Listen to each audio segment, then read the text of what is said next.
especially with working from home, especially with working remotely. Tendering is one of the best business development routes to kind of get involved with, especially at this current time.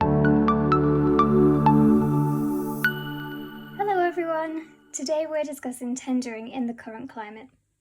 More and more we are being asked things like, should I be tendering for work right now? Are buyers really looking for suppliers at the moment? So today we're joined by our Head of Bid Management, Daniel Hall, who's going to be addressing some of these concerns for you. Thank you for joining us, Dan. No problem at all. So, Dan, in the times that we find ourselves in right now, with businesses finding it difficult to strategize due to the current pandemic, should businesses be tendering for work at the moment, do you think? Absolutely, yes. With the current COVID-19 pandemic, it's very important for all businesses, to continue with the business development streams, and tendering seems to be the main one that a lot of businesses can see success in, especially with working from home, especially with working remotely, having that additional time, not being on site and, not being, kind of full on with operations. So yeah, tendering is one of the best business development routes to kind of get involved with, especially at this current time, yeah.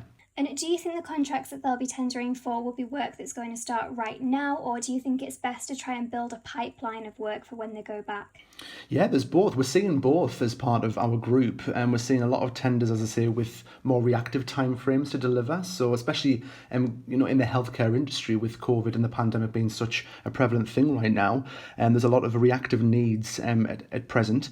And then, we've got the contracts there, which again are just ticking over as normal. As I say, the procurement industry is very much, hasn't come to a standstill. The procurement departments are all still working across the UK, so it's very important still to kind of build that pipeline up so you can deliver in the future as well as now.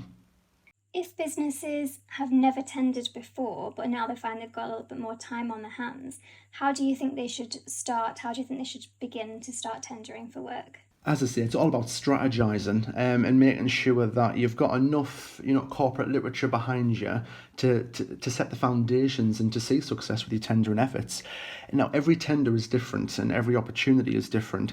So it's very important to, assess every single bit of the requirements in the tender applications that people come across, and think of the ideal response. Think of what your competitors will be putting in. Think of your competitors and what their experience looks like compared to yours, for example. It's very kind of crucial to making sure that you've got that laid down, so you can kind of implement that an effective strategy going forward. Well, thank you for that, Dan. Thanks very much for your time there. And as always, if you do need any support with tendering, please feel free to get in touch for a free consultation with Dan, and you can talk about how you can build up your pipeline ready for when you get back to the office.